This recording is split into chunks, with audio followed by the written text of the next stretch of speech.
Welcome everybody. We are given a question 4 raised to the power of x negative 4 raised to the power of y is equal to 960.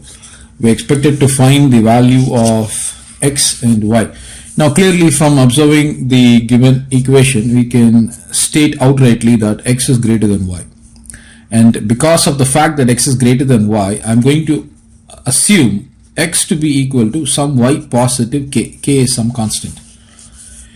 Now my next objective is to rewrite 960 as some product times of a quantity which is a multiple of 4.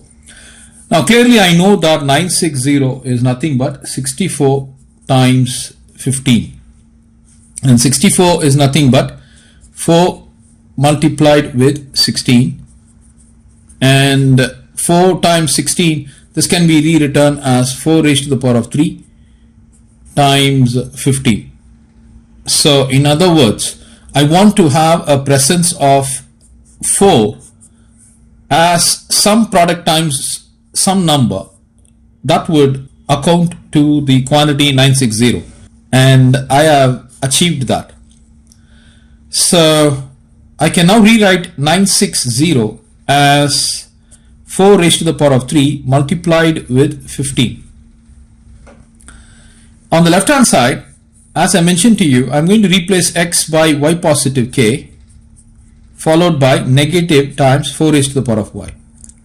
Now there is a formula which states that if we were to be given a raised to the power of m positive n, I can rewrite it as a raised to the power of m times a raised to the power of n.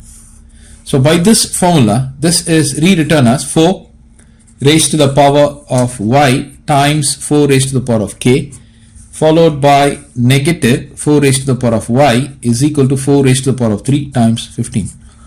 Now clearly I can take 4 raised to the power of y out, so that would give me 4 raised to the power of k negative 1 is equal to 4 cubed times 15.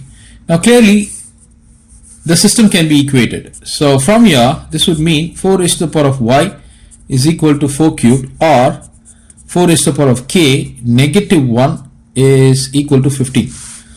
So the bases are same, so the indices can be equated. So this would mean y is equal to 3, and on this end I can move the 1 to the other side, so thereby giving me 4 raised to the power of k is equal to 1 positive 15. 1 added with 15 would give me 16, so I got 4 raised to the power of k is equal to 16. I can very well rewrite 16 as 4 squared, and on the left I got 4 raised to the power of k.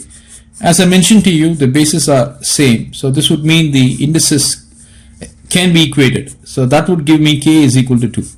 So I've got k is equal to 2 and y is equal to 3, and since x is equal to y positive k, this would mean I now have 3 positive 2 which is equal to 5. So this is my value of x. Now let me check the outcome.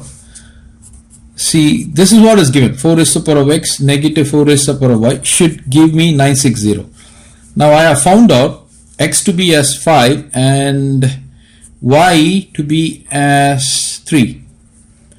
So this is 4 raised to the power of 5. So let me just take 4 raised to the power of 3 out and rewrite this as 4 squared negative 1, which is nothing but 64 times 4 raised to the power of 2 is 16 negative 1, which is nothing but 64 times 15, which is going to give me 960, which is equal to the right hand side. So hence the value that we have obtained for x and for y are absolutely correct in this case. Now just to note, now this is one of the ways to solve the question, and as I mentioned to you, this is not the only way. There are other ways by which you can adopt to solve this question, and I know that many of you all would have got this solution correct, and we will meet again in another question. Thank you everybody. Have a wonderful night.